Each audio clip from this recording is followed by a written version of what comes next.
This is a literal fireside chat now. It's not just a webinar, whatever. Now we've got a fireside chat. Scott, thanks for joining us. I'm going to let Kurt and Peter handle this. You're in great hands. Thanks so much.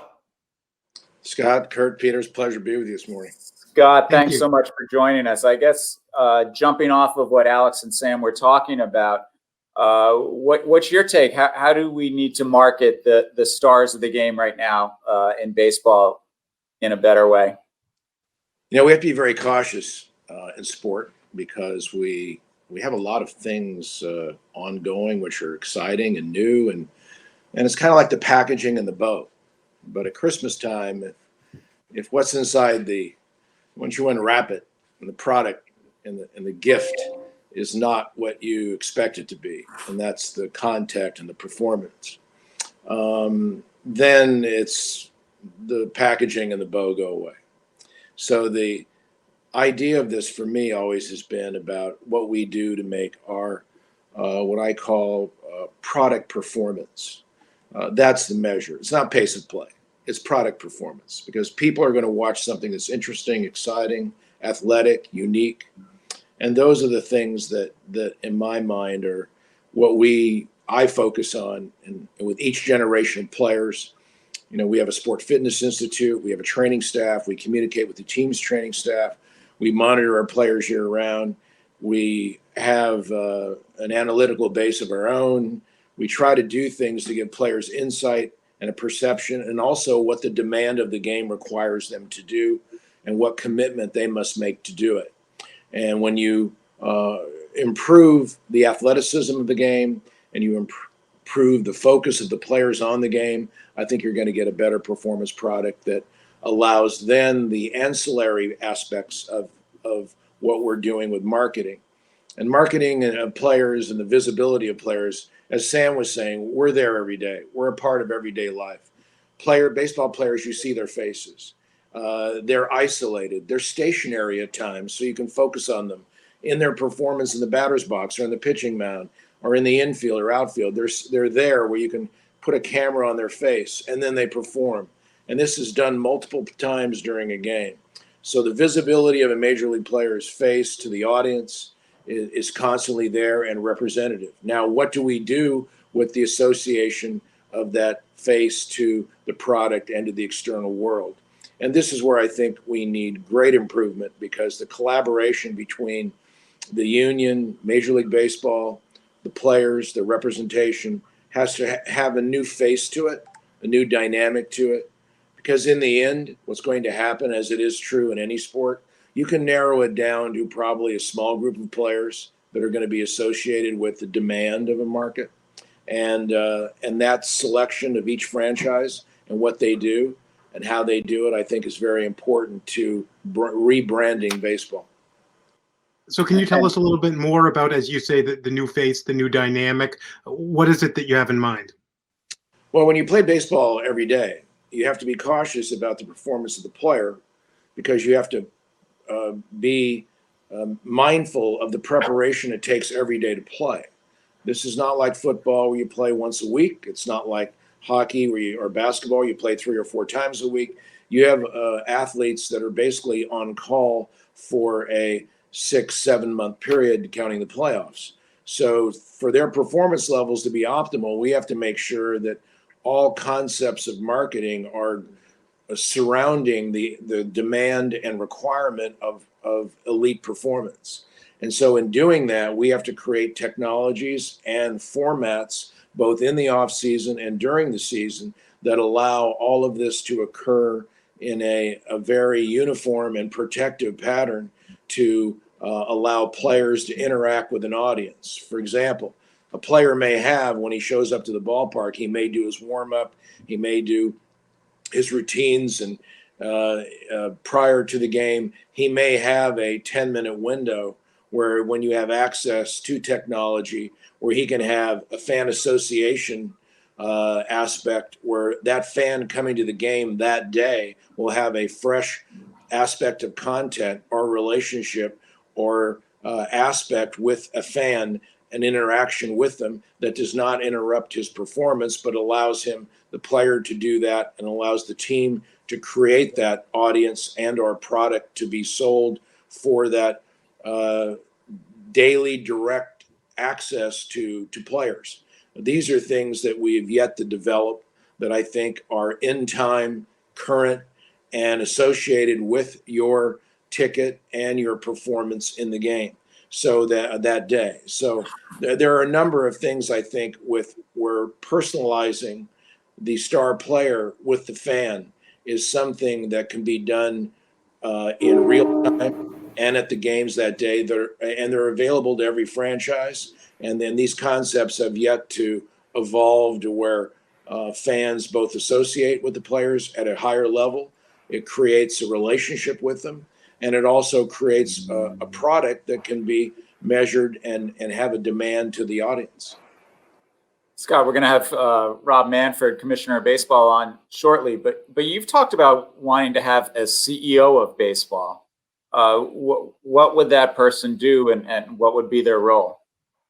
You know, the demands of a commissioner are they're much like a district attorney. All of us are lawyers, and I think when you run a business and you bring in people who are centered around business opportunities, business development, it's a different track and necessary to operate a successful business. And the focus on rules, the focus on coordination of the league, the focus on what needs to be done, I think having a true CEO mentality and separate division of baseball will allow for communication levels that are different with the disciplinary arm of baseball. I think it's very hard for an owner to speak openly, candidly, and directly about nuances of their business opportunities and nuances of collaboration with other owners with the same group that is involved in disciplining, sanctioning, rule creation. By its nature, it's a bit prohibitive, a bit intimidating. And I think having an arm where there's a freedom of and a volume of conversation that is really about an opportunistic entrepreneurial approach allows for more openness, and it also allows for greater collaboration among the owners because of the fact that who is talking to them is the CEO rather than the commissioner. And it's just the nature of the title for me that would allow for more of a cohesive evolution of the entrepreneurial aspect and growth of the game. Switching gears just a little bit, going back to the idea of, you did touch upon it before, actually, player safety. I'm wondering, so one word that's hardly come up so far today is COVID. Randy Levine mentioned it briefly, but it's amazing to me that if we did this event maybe 4 months ago, like we did with the NBA, it would cast a shadow over the whole event. I do think that it's still casting a shadow over all of Major League Baseball. So I wanted to ask you about it with regards to player safety, which I know you've been an advocate for many years now. So what has the league done right? What do you think it's done wrong during this crisis? And where do we go from here from a player standpoint? Well, I think when you talk about integration, viral integration and management, we've learned, and science has learned this before, you look at groupings, and certainly with the player community, we knew that many aspects of how we're going to treat this virus are different by age, different by a labor force. And I think everyone has done we've illustrated that we can perform even in a much worse environment pre-vaccine that allowed the game to function by protocols that were safe for players. There were no hospitalizations, and we were able to weather this. And as this unfolds, and now we've had greater knowledge of COVID, greater knowledge of what age groups and what those with pre-existing medical conditions, the effects it has. There are vast differences between the mortality and the risk associated with it. So that information is very much evolved. I think the players have been really, really good, and their union has been really good about providing a broad base of information so that the players themselves have a feeling of safety when they perform. I want to ask you about one of the biggest things overhanging Major League Baseball right now is obviously the coming CBA expiration December 1st. And in light of what's happened over the last 12, 13 months, getting baseball back last year and then starting this season, there seems to be more distrust between ownership and the players union than we've had in years. What can we do to get them on the same page and get a labor deal in place ahead of December 1st? Modernly, we have so many ancillary aspects of the game, as we've just heard. These are bright people. They're evolving. They're creating content. They're creating ancillary businesses around the ballparks. They're creating network concepts and platforms that are very different. The key thing for baseball is revenue definition, is that you have to have revenue definition so that you understand the pie. The actual distribution of the pie, in my mind, is something that is resolved once you have clarity as to revenue definition and transparency as to revenue definition. When you look at the issues that relate to small market, large market, as you will, the media contracts in our sport, national, how they're negotiated, what's done. I myself I sit back and I wonder why we negotiate individually for our regional teams. I haven't quite figured that out yet. It doesn't make a lot of sense to me, but again, I work for players and focus on primarily on their issues. But one of the real problems about a CBA today is about the resolution of how the ownerships are going to distribute their funds, the revenue sharing. We started this in '96 with a concept that would improve play and money would go to the players. Well, it's clearly proven that that's not the case, that there have been owners that have come into the game. They've not been productive in winning. And therefore, we've got an issue where they've made a great deal of money and then they cashed out. They received grand amounts of appreciation by just being a part of the industry, and that's not good for baseball. There are many, many good owners in this game. There's many owners that are committed to winning and competition and growth, and those owners need to be rewarded for that. And on the other hand, we have to have a system whereby if we're going to have revenue sharing, there should be requirements. It's no different than a ball player. You have to play well and stay in the league. And if you want revenue sharing, you have to meet certain standards, and those standards have yet to be set. And I think one of the things to increase competition is one of the most important things we can do in a CBA. The aspect of making sure that we clearly understand what the revenues of the game are, and then from there we can then take a look and say, do we not want Goliaths in the game? Is it not good for the game? And are there many ways of winning? And there certainly are, as we know. But one of the real issues for me in the CBA is what we're going to do with revenue sharing. And that is really an owner concept. What we're going to do with the clubs that are really, really successful and what they're doing. But we also know that people are not going to come near that stadium unless players play. And all the ancillary businesses and all the things that are going on around the ballpark that have been separated from the revenues of the game and such need to be included, because we all know that the attraction of players and their performance is the thing that brings all those fans to those ancillary businesses that surround the ballpark. So how does that mechanism work? I mean, do we need a broader sense of revenue, so it's taking into account all these, or profitability, and then we establish some sort? I mean, you look at the NBA, you look at the NHL and the NFL. They all have a cap in place, and they have a mechanism where basically they look at that pie and try to split it 50-50 as much as possible. Does Major League Baseball need to adopt that, where there is some sort of salary floor, some sort of salary cap, and you're trying to figure out what that total pie is and then split it in half? I think it's been demonstrated the salary caps do not in any way increase competition.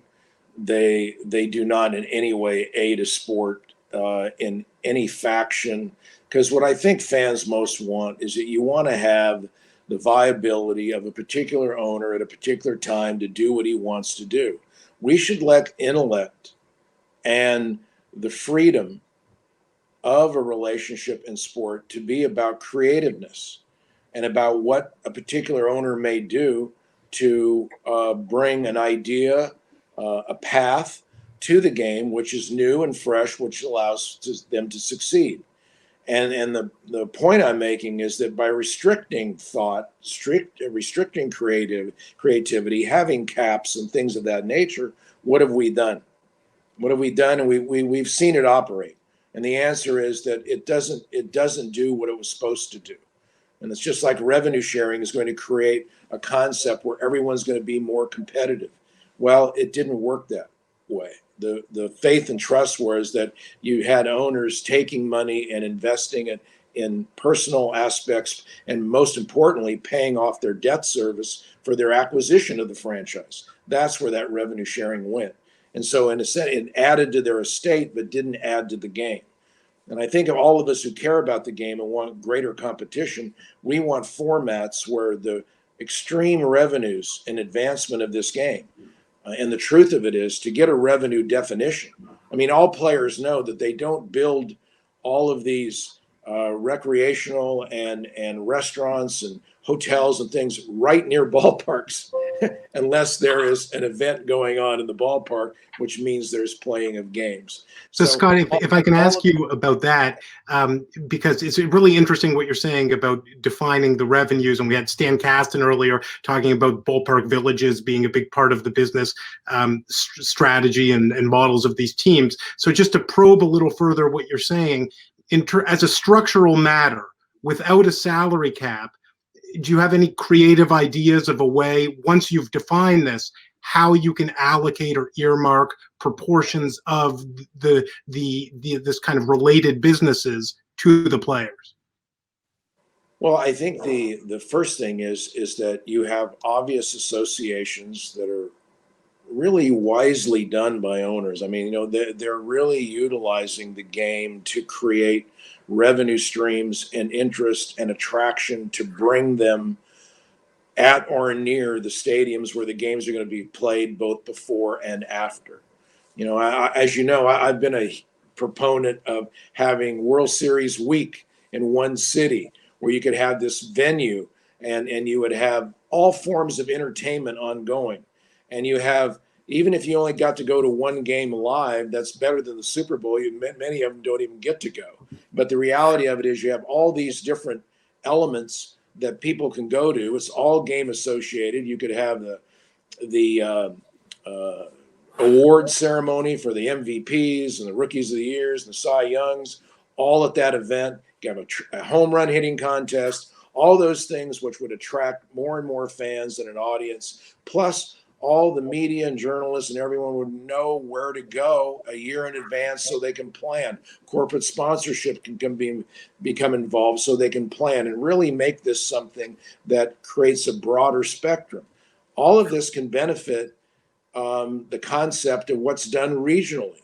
Where in a regional aspect, you've got venues and you've got elements that are at or near the stadium, where the stadium becomes an annual and live production stage for all forms of entertainment.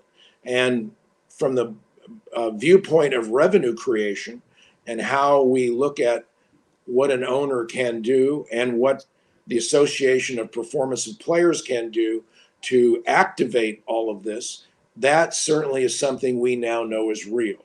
So now how do we identify that in the concept of revenue generation to determine what portion of this game or how we compensate players or what we need to do? And I think the last thing you need to do in an evolving dynamic is to create hardcore caps and restrictions, because it doesn't allow you to appropriately evaluate the true revenue source of the industry within a 3-year or 5-year window.